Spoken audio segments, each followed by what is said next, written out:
బ్రహ్మ విద్యా సంప్రదాయ కర్తృభ్యో వంశ ఋషిభ్యో మహద్భ్యో నమో గురుభ్యాం. ఓం మంగళం గురుదేవాయ మహనీయ గుణాత్మనే సర్వలోక శరణ్యాయ సాధురూపాయ మంగళం. హరి ఓం. ఎప్పుడు ఉపన్యాసం మేము ప్రారంభించినప్పటికీ ముందుగా ఒక 2 నిమిషములు నామస్మరణ చేసే పద్ధతి ఉన్నది. ముందుగా మనం నామం చెప్తాము, మీరంతా భక్తిపూర్వకంగా ఉచ్చరించండి. రాధా కృష్ణ హే గోపాల్, రాధా మాధవ జయ గోపాల్, బృందావన హే జయ గోపాల్, మురళి మనోహర హే గోపాల్, గీతా దాతా హే గోపాల్, గీతాచార్య జయ గోపాల్, రాధా కృష్ణ హే గోపాల్, రాధా మాధవ జయ గోపాల్, బృందావన హే జయ గోపాల్, మురళి మనోహర హే గోపాల్, గీతా దాతా హే గోపాల్, గీతాచార్య జయ గోపాల్, కరుణానిధే గోవింద. పవిత్రమైన గీతాయజ్ఞ సందర్భంగా ఉదయము సాయంత్రము కూడా 2 నిమిషములు ఏకాగ్ర చిత్తంతో పరమాత్మ యొక్క పాదార విందములను స్మరణ చేసుకుంటూ దివ్యమైనటువంటి నామాన్ని మనం గానం చేస్తున్నాం, స్మరణ చేస్తున్నాం. ఇది ఒక చక్కని సంప్రదాయం. ఏది చెప్పండి? భగవన్నామమును స్మరణ చేయటం అనేది. ఎప్పుడెప్పుడు మనకి అవకాశం ఉంటుందో అప్పుడప్పుడు ఈ నామము యొక్క మాధుర్యాన్ని మనం గ్రోలటానికి ప్రయత్నం చేయాలి. ఏమి లాభం అని అడగచ్చు మీరు. సరే, ఏదైనా ఒక కార్యం చేయమని ఎవరినైనా అడిగితే ప్రయోజనం ఏమిటని అడుగుతుంటారు. వాట్ ఈస్ ది బెనిఫిట్ అంటారు. దీనివల్ల వచ్చే లాభం ఏమిటని ఈ కాలం తప్పకుండా అడుగుతారండి. What is the profit and what is the benefit అది. అందువల్ల దీని ప్రయోజనం ఏమిటో తెలుసుకోవాలి మనం.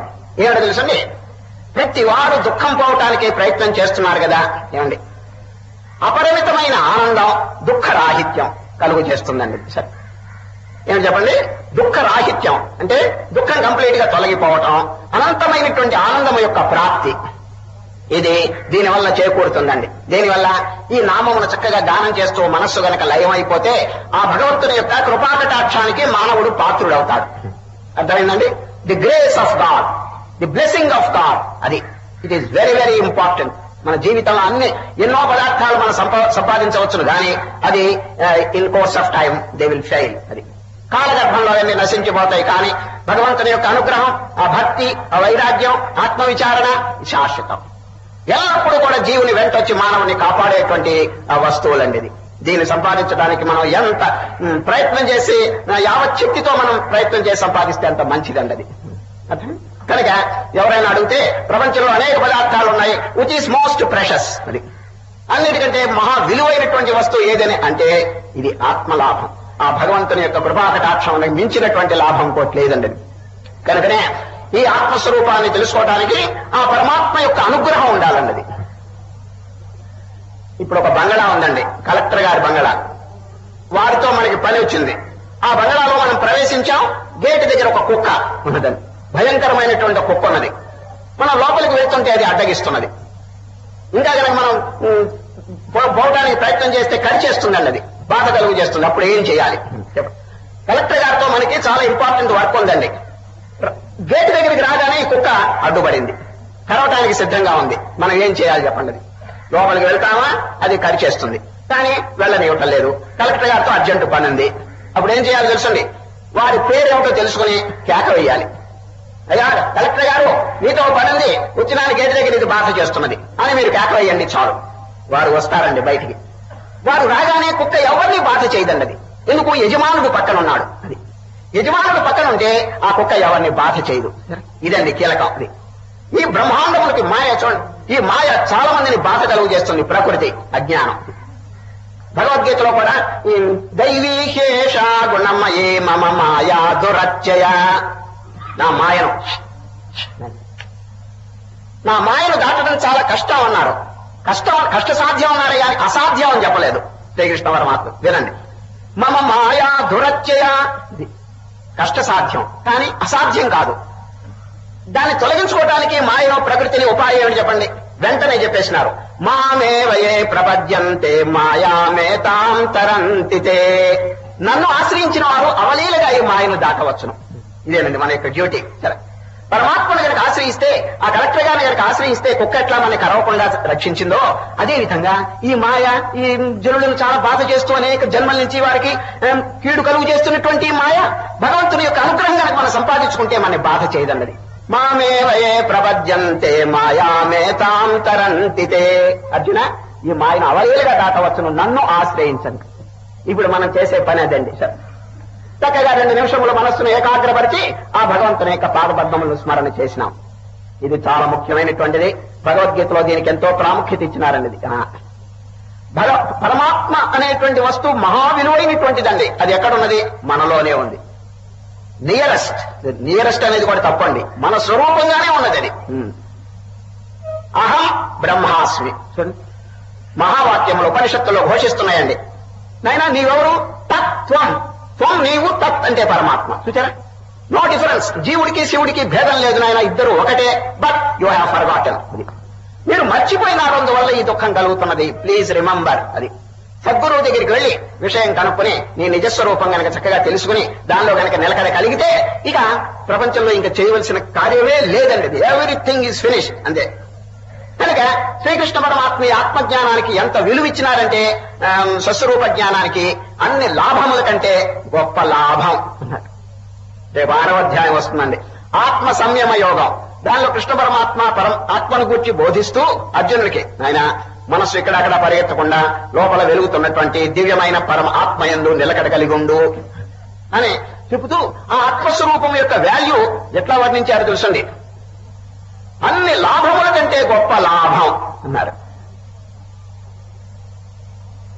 అన్ని ప్రపంచంలో అనేక లాభాలు ఉన్నాయి, కానీ అన్నిటికంటే గొప్ప లాభం భగవంతుని పొందటం, పరమాత్మ యొక్క సాక్షాత్కారం. ఇది లబ్ధ్వాచ అపరం లాభం మన్యతే నాధికం తతః. ప్రమాణం గీతలో. దేనిని పొందినచో ఇక ఇంకొక లాభం అనేటువంటిది మానవుడికి ఉండదో. చిన్న చిన్న లాభాలన్నీ, దానివల్ల ప్రయోజనం ఏమిటి? జనులందరూ పరిగెత్తున్నారు దేనికోసం? చిన్న చిన్న వస్తువుల కోసం పరిగెత్తున్నారు. ట్రాన్షియన్, కాలగర్భంలో నశించిపోయేటువంటి వస్తువుల కోసం పరిగెత్తున్నారు. ఏమండి, శాశ్వతమైన వస్తువు అన్నిటికంటే విలువైనటువంటిది. నాయన ధ్యానం చేత దాన్ని తెలుసుకోండి అని గీతలో చక్కగా ప్రబోధం చేసినారు. యం లబ్ధ్వాచ అపరం లాభం మన్యతే నాధికం తతః యస్మిన్ స్థితో న దుఃఖేన గురుణాపి విచాల్యతే. దానిలో కనుక మనస్సు నిలకడ కలిగి ఉంటే ఎటువంటి భయంకరమైనటువంటి దుఃఖం వచ్చినా చెలింపడు. అంటే ఏ దుఃఖం వచ్చినప్పటికీ వారిని కదిలించలేదండి. ఎంత మహత్తరమైనటువంటి లాభం చూడండి. ఇప్పుడు అందరికీ కావాల్సింది ఏమిటి చెప్పండి? లాభం కోరుతున్నారే కానీ నష్టం ఎవరైనా కోరుతున్నారా చెప్పండి? ఇప్పుడు దేవుడి దగ్గరికి వెళ్ళి ఏమండి నాకు లాభం కలుగు చేయండి అని అడుగుతారే గాని అయ్యా దేవుడు గారు కొద్దిగా నష్టం ఇప్పించండి అని ఎవరైనా ప్రార్థన చేస్తారా? లేదు. అందరికీ లాభం కావాలి, కానీ అన్నిటికంటే గొప్ప లాభం ఏమిటో వాడికి తెలియటం లేదు. గీతలో శ్రీకృష్ణ పరమాత్మ ఆయన ది రియలైజేషన్ ఆఫ్ ఆత్మన్, భగవంతు డివినిటీ, ఆ దివ్యత్వాన్ని మించినటువంటి లాభం కోట్లేదు. నీ స్వరూపంగానే ఉన్నది, దానిలో మనస్సు నిలకడ కలిగి ఉండు. ఇది అన్ని లాభముల కంటే గొప్ప లాభం. కూర్చోండి, వర్తకులు ధాన్యం కొలుస్తారండి. ఆ కొలిచేటప్పుడు మానికో షేరో లేకపోతే ఏదో పాత్ర ఉంటుందండి, ఆ పాత్రతో కొలుస్తారు. కొలిచేటప్పుడు మొట్టమొదట ఒక షేరు గాని మానికి గాని కొలిస్తే ఏమంటారు తెలుసండి? 1 అని అనరండి. ఏమంటారు చెప్పండి? లాభం. ఓరి నాయన ఇంకా కొలవలేదు, అప్పుడే లాభం వీడికి. లాభం అని మొదలు పెడతాడు చూడండి. అంటే ఏంటి? నాకు లాభం కావాలను. అది ఈ విధంగా కొలుస్తూ 2, 3, 4 ఇట్లా కొలిచి 6 వరకు వస్తాడండి. 6 అయిన తర్వాత 7 అని అనడండి. 6 1 అంటాడు. ఎందుకంటే 7 అంటే ఏడుస్తాడేమో అనవసరంగానే. చూడండి, ఆ కొలతలోనే వేదాంతం అంతా బోధించేశాడు. నాకు లాభం రావాలనో, ఏడవకూడదు అంటే నష్టం రాకూడదు. ఇదండి ప్రతి వారి యొక్క మెంటాలిటీ ఇట్లాగే ఉందని. సరే, మరి లాభం రావాలని కోరినవాడు అన్నిటికంటే గొప్ప లాభం ఏమిటో కొంచెం విచారణ చేయాలి కదా. క్షుద్రమైనటువంటి, నీచమైనటువంటి, క్షణికమైనటువంటి లాభాలు పొంది జీవితం, అమూల్యమైనటువంటి మానవ జీవితం వృధా చేయటం అనేది పాడే చెప్పండి కాదు. కనుక పెద్దలను ఆశ్రయించయ్యా, అన్నిటికంటే which is the greatest benefit in the world. అది ప్రపంచంలో అనేక లాభాలు ఉన్నాయి, అన్నిటికంటే గొప్ప లాభం ఏమిటని చెప్పి వారిని అడగాలి. ఎవరిని? సద్గురువుని. అందరికంటే గొప్ప గురువు ఎవరు చెప్పండి? జగద్గురు. ఆ కృష్ణ పరమాత్మ చూడండి, కృష్ణం వందే జగద్గురు. ఆ జగద్గురువు అయినటువంటి వారు బోధిస్తుంటే మనకి విశ్వాసం ఉండాలా లేదా చెప్పండి. కనుక ఆ పరమాత్మ గీతలో బోధించిన దాని మీద ఫెయిత్, అది విశ్వాసం. వారు చెప్పింది పరమసత్యం అనేటువంటి నమ్మకం ఉండాలన్నది. ఈ రోజు నుంచి భగవద్గీత ప్రారంభం అవుతుంది కాబట్టి ముందుగా ఈ వాక్యం మీకు చెప్పదలించినాను. Faith upon God, faith upon the scripture, faith upon himself. అది భగవంతుని మీద విశ్వాసం, వేదముల మీద విశ్వాసం, తన మీద విశ్వాసం, గురువు మీద విశ్వాసం. ఆ విశ్వాసం కనుక లేకపోతే మనస్సు డోరాయమానం అవుతుంది. ఆ శాస్త్రం మీద గాని, వాక్యం మీద గాని, వారి యొక్క బోధ ఎందు గాని నమ్మకం ఉండదండి.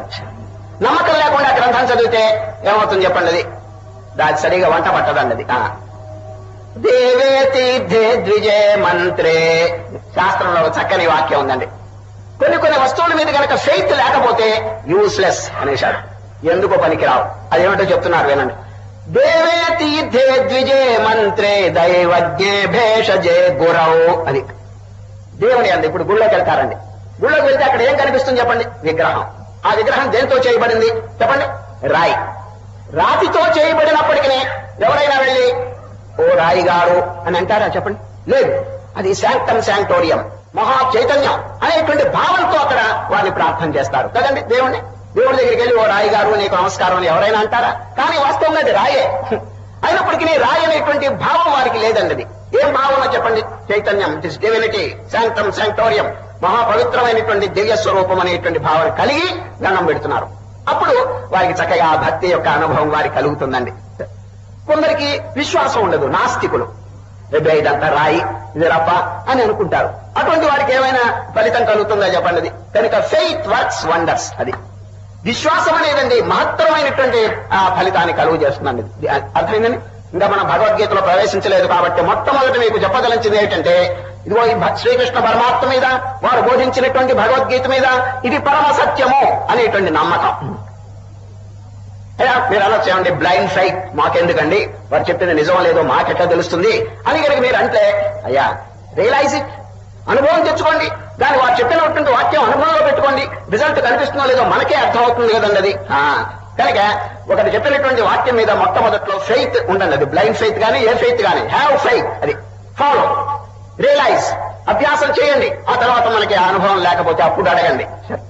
భగవానుడు ఎన్నో దివ్యమైనటువంటి సత్యాలు బోధించినారు. ఏమండి ఇది నిజమా అబద్ధం అనేటువంటి మొదట్లో మనకెందుకు డోలాయమాన పరిస్థితి. దారిపోయేటువంటి మానవుల్ని మనం నమ్ముతున్నామండి. శంకరాచార్యులు వారు ఒక పుస్తకంలో ఏమన్నారు తెలుసండి? అద్యాష్టమీతి నవమీతి చతుర్దశేతి జ్యోతిష్ఠవాచోపవసంతి భక్త్యా. ఇంటికి వచ్చి ఎవరైనా ఏమండి వాడు ఏకాదశి అంటారనుకోండి, వెంటనే వాడు ఉపవాసం చేస్తున్నాడు ఏకాదశి. ఆ వాక్యం చెప్తున్నారు శంకరులు. దారిపోయేవాడు ఒకటి చెబితే వారి మీద నమ్మకం కలిగి ఆ రోజు ఉపవాసం చేస్తున్నాడు ఏకాదశి నాడు.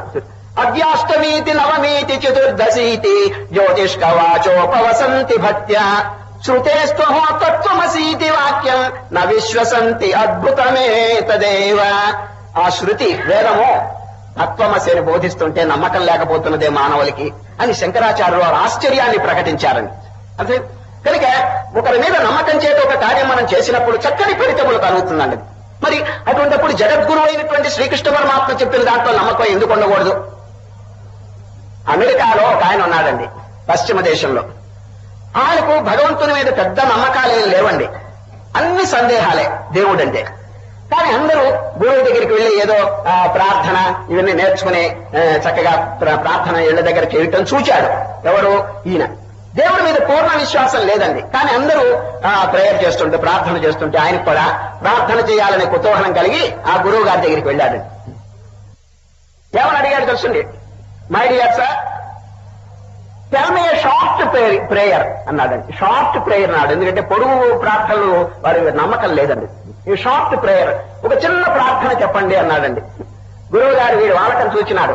పెద్ద పెద్ద ప్రార్థన చెప్తే వీడికి నమ్మకం లేకుండా ఉందని చిన్న ప్రార్థన చెప్పాడండి. ఓ గాడ్ సేవ్ మీ అన్నాడండి. ఇంతే చాలు, పో చేసుకో, ఇంటి దగ్గరికి వెళ్ళి ప్రార్థన చేయి. ఓ గాడ్ సేవ్ మీ, ఓ దేవుడా నన్ను రక్షించు. ఈ చిన్న ప్రార్థన చెప్తే వాడికి అన్ని సందేహాలేనండి. ఇంటి దగ్గరికి వెళ్ళి ప్రార్థన మొదలు పెట్టాడు. ఓ గాడ్ అన్నాడండి. వెంటనే వాడి సందేహం పట్టుకుంది, దేవుడు అసలు ఉన్నాడో లేదో అని. వెంటనే ఏమన్నాడు తెలుసండి? O God if there is a God within brackets అన్నాడండి వాడు. Save me if you can save me brackets అన్నాడు. మరి ఓ దేవుడా, దేవుడనే వాడు ఉంటే నన్ను రక్షించు, రక్షించే శక్తి నీకు ఉంటే. ఇదే కదా ప్రార్థన. ఇట్లా ప్రార్థన చేస్తే ఏమైనా ఫలితం కలుగుతుంది? అన్ని సందేహాలు అన్ని ఇట్లా ఉండకూడదండి. ఫెయిత్, అది utmost faith upon the master. అది గురువు మీద పరిపూర్ణమైనటువంటి విశ్వాసం కనుకుంటే అద్భుతమైనటువంటి ఫలితాలు చెప్తున్నారు. మళ్ళీ చెప్తున్నాను. దేవే తీర్థే ద్విజే మంత్రే దైవజ్ఞే భేషజే గురౌ యాదృశీ భావనాయస్య సిద్ధిర్భవతి తాదృశీ. దేవుని మీద, మంత్రం మీద, పవిత్ర స్థానముల మీద, వైద్యుని మీద. ఇప్పుడు వైద్యుడి దగ్గరికి వెళ్ళి ఏమండి మందు ఇవ్వండి అంటే నమ్మకం కలిగి ఉండండి. వారు మందు ఇచ్చిన తర్వాత ఇది నయం అవుతుందో లేదో అని డోలాయమానం పెట్టుకోబాకండి. వారు ఇచ్చింది, వారి మీద విశ్వాసం కలిగి ఒక మందు తీసుకున్నాం, చక్కగా నయం అవుతుందనే విశ్వాసం చేత మనం దాన్ని సేకరించాలి. వీటి మీద విశ్వాసం కలిగి ఉండమని. దేవే తీర్థే ద్విజే మంత్రే, దైవ మంత్రం జపం చేసే మంత్రం మీద కూడా నమ్మకం కలిగి ఉండాలని. ఇది మనని పవిత్రం చేస్తుందని. దైవజ్ఞే భేషజే గురౌ యాదృశీ భావనాయస్య సిద్ధిర్భవతి తాదృశీ. అది కనుక చక్కగా పవిత్రమైనటువంటి గీతాశాస్త్రం మనం ప్రారంభించబోతున్నాం. ఈ రోజు మొదటి అధ్యాయం అర్జున విషాద యోగం. ఇక ప్రతిరోజు ఒక్కొక్క అధ్యాయం మనం ఇక్కడ విచారణ చేస్తాం. ఈ రోజు తొలి అధ్యాయం అర్జున విషాద యోగం. విషాదం అనేటువంటి పదం మొట్టమొదట్లోనే ప్రయోగం చేశారండి. విషాదం అంటే ఏమిటి చెప్పండి? దుఃఖం. అర్జునుడు దుఃఖపడ్డాడు. అదండి. జీవితంలో కూడా మానవుడు పుట్టంగానే ఏ విధంగా పుడతాడు చెప్పండి? ఏ విధంగా పుడతాడు? ఏడుస్తాడని. ఆ తల్లి గర్భంలో నుంచి కింద పడంగానే కేవలం ఏడుస్తాడు వాడు. అంటే ఏడుపుతో వాడి లైఫ్ ప్రారంభమైందనమాట. రామ రామ, ఇది ఎక్కడ కర్మండి? ఏడుపుతోనే జీవితం ప్రారంభమా? ఈ ఏడుపునే ఒకవేళ ప్రారంభం అయినా కొనసాగించకూడదండి. విజ్ఞుల యొక్క కర్తవ్యం ఏమిటంటే దుఃఖంతో ప్రారంభించినప్పటికీ జీవితం, ఏడుపుతో జీవితం ప్రారంభించినప్పటికీ you must put a full stop to it. అది ఆ దుఃఖానికి, ఏడుపుకి ఫుల్ స్టాప్ పెట్టి ఆనందంతో జీవితం గడపాలండి. చిన్నపిల్లలు చూడండి, పుట్టంగానే ఏడుస్తారు. ఆ ఏడుపు అనేటువంటిది కంటిన్యూ కాకూడదండి. ఇది అది మన యొక్క ఐడియా ఏమిటో తెలుసండి? ఈ దుఃఖం అనేది పూర్తిగా తొలగించుకునే అనంతమైనటువంటి ఆనందాన్ని అనుభవించాలి. దాని పేరే బ్రహ్మానందం అంటారు. అది మన యొక్క సొత్తు. It is our birth right. అది అనుభవించడానికి మనకి హక్కు ఉన్నదండి. హక్కు ఏంటండి? It is our nature. మన స్వరూపంగానే ఉన్నది ఆనందం. రాత్రి నిద్రలో అనుభవిస్తున్నారా లేదా చెప్పండి? రాత్రి నిద్రలో ఎవరికైనా దుఃఖం ఉన్నదా? కంటిన్యూస్ హ్యాపీనెస్ రాత్రి సుషుప్తి. దాని పేరు అన్కాన్షియస్ అంటారండి. సరే, అది అన్కాన్షియస్ అండి రాత్రి నిద్ర. అది ఊరికి ఆరోగ్యం కోసమే కానీ దానివల్ల మోక్షం ఏం లేదండి. సరే, కానీ ఉపమానానికి, దృష్టాంతానికి చెప్తున్నాను. ఆ నిద్రలో ఎంత సుఖం! 6 hours continuous happiness without any break. పగలు ఆ సుఖాన్ని అనుభవిస్తున్నారా లేదా? అంత వరీస్, యాంగ్జైటీస్ దీంతోనే సతమతం అయిపోతున్నాడండి పగలు. ఎందుకో తెలుసుండి? ఆ మనస్సు అనేటువంటిది వాడిని కదిలిచ్చేస్తున్నదండి, ఆటలాడిస్తున్నది. వేడుకుని ఆ మనస్సును కనుక కంట్రోల్లో పెట్టుకుంటే అవర్ డ్యూటీ ఈస్ ఫినిష్డ్. అంతేనండి. దాని పేరే సమాధి, సూపర్ కాన్షియస్ అంటారంటారు. దాని పేరు సమాధి. తురియం అనే పదం కూడా ప్రయోగిస్తుంటారు. అదండి, దాన్ని నేర్చుకోవాలి. దాని పేరే మెడిటేషన్. 6వ అధ్యాయంలో శ్రీకృష్ణ పరమాత్మ చెప్పబోతారు. అప్పుడు దాని గురించి డీటెయిల్ గా మనం మాట్లాడుకుంటాం. ధ్యానం అనేది ఎట్లా చేయవల్లో, సమాధి స్థితి ఎట్లా అభ్యాసం చేయాలని చెప్పి. జీవితం యొక్క లక్ష్యం ఏమిటంటే మన స్వరూపంగా ఉన్నటువంటి ఆనందాన్ని మనం తెలుసుకుని అనుభూతం చేసుకోవడం నేర్చుకోవాలి. అంతేనండి. ఈ ఉపన్యాసములు గాని, ఈ ప్రబోధం, ఈ శాస్త్రములు, ఇవన్నీ వీటి యొక్క లక్ష్యం ఏమిటంటే మానవుడు మరిచిపోయినటువంటి తన యొక్క స్వరూపాన్ని తిరిగి జ్ఞాపకం చేయటం. కొత్తగా దేవుణ్ణి పొందటం కాదండి. చాలా మంది అంటారు ఏం దైవ సాక్షాత్కారం పొందాడు. దైవ సాక్షాత్కారం వాడు దైవం కాకపోతే కదా సాక్షాత్కారం. వాడు దైవ స్వరూపుడే ఉన్నారు. ఇంకా దేవుడు వైకుంఠంలోనో కైలాసంలోనో ఉన్నారని చెప్పి మనం చెప్పుకుంటూ ఎక్కడో దూరంగా ఉన్నారని ఏదో ప్రారంభ స్థితిలో వారి భక్తి భావంతో ఏదైనా చేసుకోవచ్చు గాక. కానీ కొంత దూరం పోయిన తర్వాత, కొంత సాధన చేసిన తర్వాత God is not far away, God is nearer, I myself am God అని చెప్పి ఒక టైంలో అనబోతాడు. అహం బ్రహ్మాస్మి అని. జీవ శివ శివో జీవ ఉపనిషత్తు బోధిస్తున్నది. జీవుడు ఎవరో తెలుసండి, శివుడు. నరుడెవరు, నారాయణుడు. మానవుడెవరు, మాధవుడు. కానీ వారు తెలుసుకోలేకపోతున్నారు. అందువల్ల ఏడుస్తూ జీవితం అంతా అల్లకలోలంగా చేసుకుంటున్నాడండి. జీవ శివ శివో జీవ సజీవ కేవల శివ పాశబద్ధస్తథా జీవో పాశముక్త సదా శివ. తాడు చేత కట్టబడితే జీవుడు, తాడు తెగిపోతే శివుడు. బంధితుడైన అజ్ఞానం అనేటువంటి తాడు చేత వాడు కట్టబడి నానా బాధలు పొందుతున్నాడు. పునరపి జననం, పునరపి మరణం. ఇది తప్పించుకోవడానికి మానవుడు ప్రయత్నం చేస్తే అప్పుడు ఏమవుతాడు తెలుసండి, he will become God himself. అది వాడు దేవుడు అయిపోతాడండి. బ్రహ్మవిత్ బ్రహ్మైవ భవతి. అది ఉపనిషత్తులు ఘోషిస్తున్నాయి. నాయన మీరు బ్రహ్మజ్ఞానం కలిగితే, మీ స్వరూపాన్ని మీరు తెలుసుకుంటే యూ విల్ బికమ్ గాడ్. అది ఇదండి మన అద్వైత వేదాంతం. ఇది ఇంత మహత్తరమైనటువంటి శక్తి మానవుల్లో ఉండి కూడా వాడు దుఃఖపడుతున్నాడండి. అది ఒక చిన్న పుస్తకం ఉందండి, దాని పేరు తత్వసారం. తత్వసారం 108 తత్వాలు ఉన్నాయండి దాంట్లో, వేదాంత తత్వములు. అద్భుతమైనటువంటిది, నిగూఢమైనటువంటి వేదాంత తత్వములు సులభమైనటువంటి భాషలో దాంట్లో రాశారండి. దాని పేరు తత్వసారం. ఒకటి మీకు చెప్పి వినిపిస్తానది.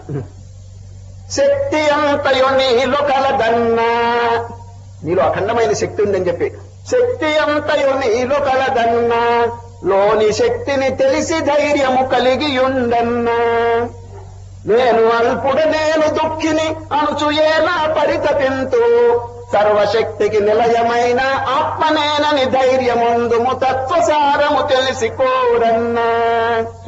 చిన్న సులభమైన భాషలో ఎంత మహత్తరమైనటువంటి బోధ చెప్పారో చూడండి. మళ్ళీ చెప్తున్నాను. శక్తి అంతయు నీలో కలదన్నా, లోని శక్తిని తెలిసి ధైర్యము కలిగియుండన్నా, నేను అల్పుడ నేను దుఃఖిని అనుచుయేలా పరితపింతు, సర్వశక్తుల నిలయమైన ఆత్మనేనని ధైర్యముందుము తత్వసారము తెలిసికోరన్నా, సద్గురుని చెంత నిజము కనుగొని లాభముందన్నా. ఈ పట్టిలో పోతుందండి 108 తత్వాలది. అప్పుడప్పుడు ఈ గీతాయజ్ఞ సందర్భంగా నేను దీన్ని అక్కడక్కడ చెప్తుంటాను. చక్కగా దీన్ని గ్రహించండి. ఇప్పుడు భగవద్గీతలో మనం విషాద యోగంలో ప్రవేశిస్తున్నప్పుడు, ఎవరి విషాదం చెప్పండి? అర్జున విషాద యోగం. ఆ యోగం అనేది అన్నిటికీ ఉన్నది కదండి. ప్రతి శీర్షిక చూడండి. రేపు సాంఖ్య యోగం, ఎల్లుండి కర్మయోగం, ఆ తర్వాత జ్ఞానయోగం. చూడండి, ప్రతిదీ యోగం యోగం అని. యోగం అంటే ఏమిటి? To unite with God. యోగం యుజ్యతే, కలుపుతున్నది. ఈ అభ్యాసం కనుక చేస్తే భగవంతునితో కలుపుతున్నది ఈ పద్ధతి. ఏది? జ్ఞానయోగం. అంటే జ్ఞానం అనేది కనుక మీరు ఆచరిస్తే అది భగవంతునితో కలుపుతుంది. It will unite with God. దాని పేరు యోగం. ఇంగ్లీష్ లో కూడా చూడండి, రిలిజన్ అంటారు. రిలిజన్ అంటే ఏమిటి? మతం. ఏమిటి దాని అర్థం? లాటిన్ పదాలు కలిసి అది రీ అంటే ఎగైన్. లాటిన్ భాషలో రీ అంటే ఎగైన్. లీగో అంటే టు యునైట్. అది టు యునైట్ ఎగైన్. దాని పేరు రిలిజియన్ అంటే మతం. భగవంతుడి నుంచి వేరైపోయినావు నువ్వు, తిరిగి భగవంతునితో కలవటానికి మార్గములు. సరే, ఆ మార్గములు మనం నేర్చుకుంటే భగవంతునితో తిరిగి కలవటం, అనంతమైనటువంటి ఆనందం మనం అనుభవిస్తామండి. సార్, ఇదేనండి మన జీవిత లక్ష్యం, to unite with God again. అది we have separated ourselves. ఎప్పుడు సెపరేట్ అయినా ఎప్పుడు చెప్పలేమండి. అనంత కాలం, ఎప్పుడో ఎన్ని కోట్ల సంవత్సరాల కిందతో భగవంతుడి నుంచి వేరైపోయినాడు జీవుడు. ఆ వేరైపోయినప్పుడు తన యొక్క స్వరూపం భగవంతుడిని మరిచిపోయినాడు. ఏదో పుణ్య పరిపాకం చేత సద్గురువుల యొక్క సాంగత్యం, ఇటువంటి మానవ జన్మ లభించింది. ఇప్పుడు తిరిగి జ్ఞాపకం చేస్తున్నాడు, అయ్యో ఈ దేహం నేను కాదు, ఈ జడమైన వస్తువు నేను కాదు, నేను కేవలం చైతన్యం, divinity. I am divinity my self. అనేటువంటి అనుభవం వాడు పెద్దల దగ్గర నేర్చుకుని చక్కగా జీర్ణం చేసుకుని అభ్యాసం చేసుకుని తిరిగి దేవుడితో కలిసిపోతున్నాడు. జరా అది కాబట్టి ఈ మానవ జీవితంలో అన్నిటికంటే ముఖ్యమైనది ఏమిటి? Our ideal of life, our goal of life ఏమిటి చెప్పండి? To unite with God. అది భగవంతునితో కలవటం అనేది మన జీవిత లక్ష్యం. అది అప్పుడు ఆనందం. అది ఇప్పుడు ఆనందం అనేది కలుగుతున్నదంటే చిల్లర ఆనందం, reflective happiness, not original happiness. అది అయ్యా సూర్యుడికి సూర్యుడి ప్రతిబింబానికి ఎంత డిఫరెన్స్ ఉంది చెప్పండి? అంత డిఫరెన్స్ ఉంటుందండి. అసలు ఆనందానికి ఈ ప్రతిబింబాలు విషయ సుఖం, ఇంద్రియ సుఖం, పశు సుఖం అది అనుభవిస్తున్నాడు జీవుడు. అనుభవించి ఆహా లైఫ్ ఈజ్ వండర్ఫుల్ అంటున్నాడండి. ఏ వండర్ఫుల్ అండి? పొద్దులు వేస్తే అనేక వరీసు ఇవన్నీ అనుభవిస్తూ ఏం పెద్ద దీంట్లో ఆనందం. కనుకనే ఈ విషయం కనుక తెలుసుకుంటే మహారాజులు రాజ్యం వదిలిపెట్టేస్తున్నారు, రాజ్యం కూడా త్యాగం చేస్తున్నారు. ఎందుకంటే రాజ్యానికంటే మించిన సుఖం ఇక్కడ ఉన్నదండి. కౌపీలవంత కలు భాగ్యవంత. ఆ భగవంతుని ఆశ్రయించిన వాడు అనంతమైన సుఖాన్ని అనుభవిస్తున్నాడు. రాజుకే సుఖం అండి. రాజు అనుభవించే సుఖం సామాన్యమైనటువంటి ఇంద్రియ సుఖం, అది శారీరక సుఖం, అది ఆధ్యాత్మిక సుఖం కాదండి. అది రేపో మాపోది మానవునికి బాధ కలుగు చేస్తున్నాయి కానీ పూర్ణమైన సుఖాన్ని కలుగు చేయదండి. కానీ జనులు దాంతోనే సంతృప్తి పొందుతున్నారు. ఆ లక్ష్యమైనటువంటి బ్రహ్మానందం నా స్వరూపమని మరిచిపోయినాదండి. సార్ ఒక ఊరు కొంచెం దూరంలో సముద్రం ఉందండి. సముద్రం ఒక ఆయన సముద్ర పొద్దునే పోతున్నాడండి, నడుస్తూ పోతున్నాడు. ఒక చేప సముద్రంలో నుంచి ఎగిరి ఇసుకలో పడిందండి. బయట ఇసుకలో పడి గిలగిల తన్నుకుంటున్నదండి. వాడెవరో తెలుసుని దాన్ని చూచాడు చేపని. చేప గిలగిల తన్నుకుంటుందని వాడి కొంచెం గుండెకాయ ఉందండి, కరుణ దయ వాడుకున్నది. అందుచేత రామరామ చేప బాధపడుతున్నదని ఆ చేపను చేసి గుడ్డలో మూట కట్టుకున్నాడండి. వాడు నెమ్మదిగా ఇంటికి తీసుకెళ్లాడు. ఒక పడక మీద పండబెట్టాడు. విసురుతున్నాడండి. చేపగారు నీకు సేవ చేస్తానని చేపకి విసురుతున్నాడు. అయ్యో చేపకి ఆకలి అవుతున్నదో అని కొంచెం నోరు తెరిచి కాఫీ నీళ్లు పోశాడండి దాంట్లో. ధమ్మని చచ్చిందండి అది. ఏమండి ఇదే ఆ సేవలు, చేపకు కావాల్సిన సేవలు ఇవ్వండి. దాన్ని తీసుకెళ్లి పడగ మీద బండి పెట్టి మింజావరంతో వీస్తూ ఉపచారం చేస్తే అది ఆనందం పొందుతుందా చెప్పండి? దానికి కావాల్సింది పడగ కాదు, విసులుగర్ర కాదు, తన పుట్టింటికి తీసుకెళ్లి పారేయాలి. ఏమిటి తన పుట్టిల్లు? సముద్రం. ఆ సముద్రంలో తీసుకెళ్లి పారేస్తే ఎంత ఆనందం అనుభవిస్తుందండి అది. ఈ చిల్లర సుఖాల వల్ల దానికి ఏమైనా ఆనందం ఉందా? లేదు. అదేవిధంగా మానవుడు తెలివి తక్కువగా ఉండి ఆ భగవంతుని మరిచిపోయి ఈ ప్రపంచంలో పడిపోయి నానా విషయాలని అనుభవిస్తూ ఇంతకు మించింది లేదనుకుంటున్నాడు. చేప కంటే వాడికి తెలివి తగ్గిపోయిందండి. సరే చేప తెలుసుకుంటున్నది ఈ సుఖాలు నాకు అనవసరం, ఈ బెడ్లు ఈ వింజామరములు ఇదా నాకు కావాల్సింది. నాకు కావాల్సింది ఏమిటంటే నా పుట్టిండ్లు. నేను ఎక్కడ పుట్టాను? సముద్రంలో పుట్టాను. జీవుడు ఎక్కడ పుట్టినాడు? యతో వా ఇమాని భూతాని జాయంతే ఏన జాతాని జీవంతి. అది మన యొక్క పుట్టిల్లు. సరే ఆ ఆనంద స్వరూపమైనటువంటి పరమాత్మను తిరిగి తెలుసుకుని దాంతో కలిసిపోవటం అనేది మన యొక్క విద్యుక్త ధర్మం. అది జీవుడు చేస్తున్నాడా? లేదు. అందువల్ల ఈ దుఃఖాలన్నీ అనుభవిస్తున్నాడు. విషాదం, అర్జునుడికి విషాదం కలిగింది. ఎందుకు వచ్చింది చెప్పండి? దుఃఖం అనేది అందరికీ కలుగుతుందా? వీరికి విషయం తెలియలేదు. అది అందువల్ల శ్రీకృష్ణ పరమాత్మ అర్జును యొక్క విషాదానికి ఒక కారణం కనుక్కున్నారు. ఎవరు? శ్రీకృష్ణుడు. వెంటనే రేపటి నుంచి చూడండి చక్కని వీరి రోగానికి తగినటువంటి మందు ఆత్మజ్ఞానం. ప్రపంచంలో ఈ దుఃఖం, విషాదం అంటే దుఃఖం ఎందుకు కలుగుతుందంటే అసలు విషయాన్ని మర్చిపోతున్నారు అర్జునుడి వలె, అందువల్ల దుఃఖం కలుగుతుంది. ఈ దుఃఖాన్ని పోగొట్టడానికి శ్రీకృష్ణ పరమాత్మ దానికి చక్కగా ఆత్మజ్ఞానం అనేటువంటి ఔషధం వేస్తున్నారు. ఇదేనా నేను ఉదయం పూట ఇక్కడ చెప్పినానండి ఒక విషయం. ఉదయం పూట వశిష్ఠ గీత యోగ వాసిష్టం అనే మహాగ్రంథం ఇక్కడ జరుగుతున్నది. ఉదయం పూట రామచంద్రుడు యొక్క అనుభవం వైరాగ్యాన్ని గురించి మనం కొంచెం శ్రవణం చేసినాం. దానిలో ఒక వాక్యం చెప్పినాను ఏమిటంటే, ఏదైనా వ్యాధి గనక వస్తే మందులు వేయటం అనేది అందరికీ తెలుసు. అది ఒక పెద్ద విషయం కాదు, ఇట్ ఈజ్ న్యాచురల్. ఆ రోగం ఎందుకు వచ్చిందో తెలుసుకుని మరల ఆ రోగం రాకుండా చేసుకోవటం పెద్దల యొక్క విద్యుక్త కర్తవ్యం. విజ్ఞానం యొక్క లక్ష్యం ఏమిటంటే దుఃఖం అనేది కనిపించినప్పుడు దుఃఖాన్ని తొలగించటం అనేది అందరూ చేస్తుంటారు. దుఃఖం ఎందుకు వచ్చింది అయితే ఇప్పుడు ఏదైనా రోగం వస్తే సామాన్యంగా అందరూ చికిత్స చేసుకుంటున్నారు, ఈ రోగం ఎట్లా పోతుంది అని. It is natural. కానీ తెలివిగల వాళ్ళు ఏం చేస్తారు తెలుసండి, what is the cause of the disease, అది ఎందుకు వచ్చింది ఈ వ్యాధి అని బాగా తెలుసుకుని రేపు మరల రాకుండా దాన్ని నివారణ చేసుకుంటాడు. ఇంగ్లీష్ లో ప్రివెన్షన్ ఈజ్ బెటర్ అంటాడు. Prevention is better than cure. అది క్యూర్ అంటే నయం చేయటం మంచిదే, కానీ ప్రివెన్షన్ ఆ రోగం రాకుండా చేసుకోవటం అనేది మహత్తరమైనటువంటి విషయం అంటాడు. Cure is good but prevention is better. అదేంటండి, prevention is better than cure.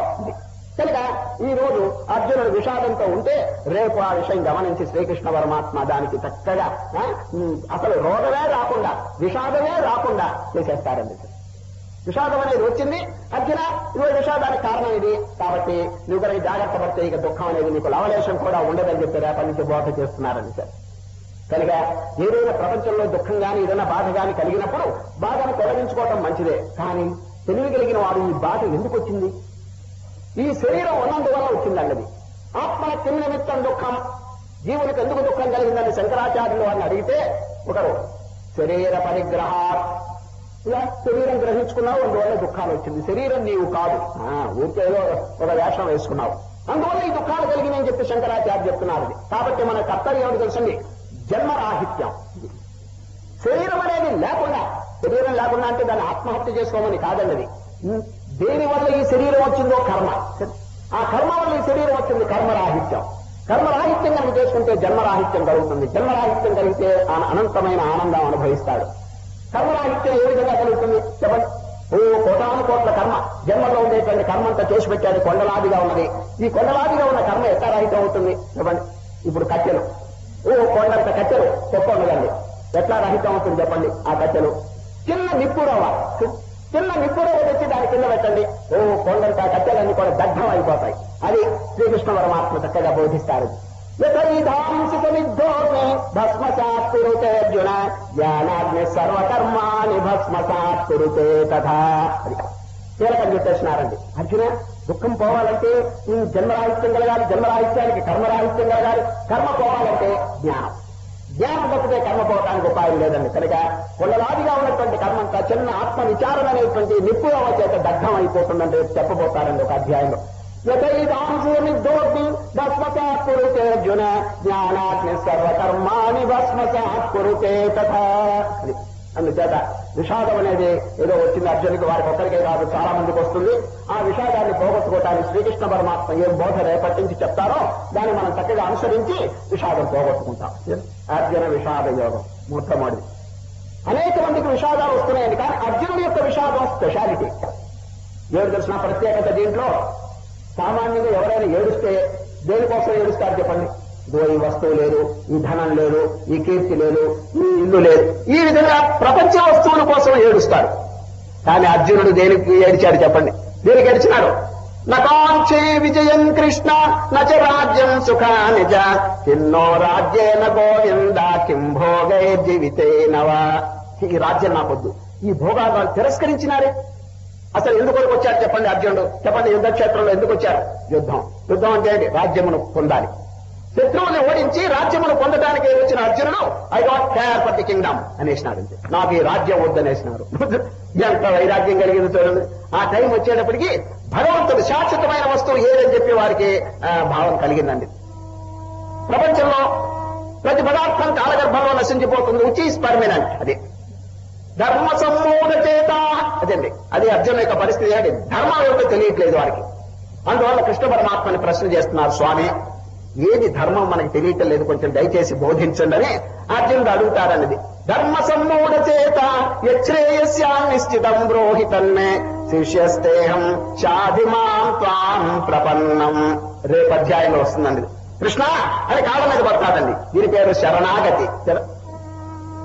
English లో అండి డెడికేషన్ అంటారండి. డెడికేషన్.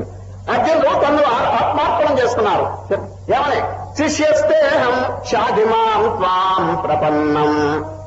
మొదటి అధ్యాయం అంతా ఏదో వారు కొన్ని విషయాలు చెప్పి ఆఖరికి ఇది ఉపయోగం లేదు, నేను ఇంకా మాట్లాడితే ఏం ప్రయోజనం లేదని ఆ కృష్ణుని యొక్క గురుదేవుని యొక్క పాదపద్మముల మీద పడతారండి ఎవరు? అర్జునుడు. ఆ విషాదం పోవటానికి ఏ ఉపాయం కనిపెట్టారంటే ఇదిగో మహనీయులు వీరు చెప్పినటువంటి బోధే మనకు శరణ్యం అని చెప్పి ఆ విషయం కనిపెట్టి ఇక ఏం మాట్లాడండి. రేపటి నుంచి అర్జునుడు గారు ఎక్కువ పలకరు, అంత శ్రీకృష్ణ పరమాత్మ యొక్క బోధేనండి. ఆ అర్జునుడి యొక్క విషాదం పోవటానికి ఏమిటి ఉపాయం చెప్పండి? శరణాగతి. ఆ భగవంతుని శరణ పొంది వారు చెప్పినటువంటి బోధను ఆచరణలో పెట్టడం అనేది అర్జునుడు చేసినారు. వారి విషాదం తొలగిపోయిందండి. ఆ అర్జునుడి యొక్క విషాదం పోయిందని మనకెట్టా తెలుసునండి చెప్పండి. ఆఖరికి అర్జునుడే తన యొక్క అనుభవాన్ని వెల్లడిస్తాడు. లాస్ట్ చాప్టర్ చూడండి. శ్రీకృష్ణ పరమాత్మ ప్రశ్న చేస్తారు బోధంతా పూర్తి అయిన తర్వాత. కచ్చిదేతచ్యుతం పార్థాత్వైకాగ్రేణ చేతస కచ్చిదజ్ఞాన సమ్మోహ ప్రణష్టస్తే ధనంజయ. ఓ అర్జున, నేను చెప్పిన దాని వల్ల నీకేమైనా మార్పు వచ్చిందా? అజ్ఞానం తొలగిపోయిందా? సందేహాలు తొలగినాయా అని అడిగితే అర్జునుడు ఒక్కటే రిప్లై, నష్టో మోహ, my ignorance is gone forever అనేసిన. నష్టో మోహ స్మృతిర్లబ్ధ త్వత్ప్రసాదాన్మయాత్సుత హితోస్మి గత సందేహ కరిష్యే వచనం తవ. తేలిపోయిందండి. ఎంత ఆనందం అండి కృష్ణుడు గారికి. వారు వేసిన మందు చక్కగా జీర్ణమైంది, అర్జునుడి యొక్క వ్యాధి తొలగిపోయింది. వారే చెప్తున్నారు, కృష్ణ నా మోహం, నా యొక్క సంశయములన్నీ తొలగిపోయింది అంటారు. నష్టో మోహ. అదండి ఎంత భగవద్గీత పొటెన్షియల్ మెడిసిన్ తెలుసండి. యజ్ఞనిష్ట చేసిన వెంటనే ఆ రోగం పోయిందండి. కొన్ని మందులండి ఇవాళ వేస్తే ఇంకా రేపు ఎల్లుండి తొలగిపోతాయి. ఈ మందు నారాయణ ఎంత పొటెన్షియల్ శక్తి అంటే వారిని ప్రయోగించిన వెంటనే రిజల్ట్ వచ్చిందండి. వారికి రిజల్ట్ వస్తే అందరికి ఎందుకు రాదు? అది నా ప్రశ్న.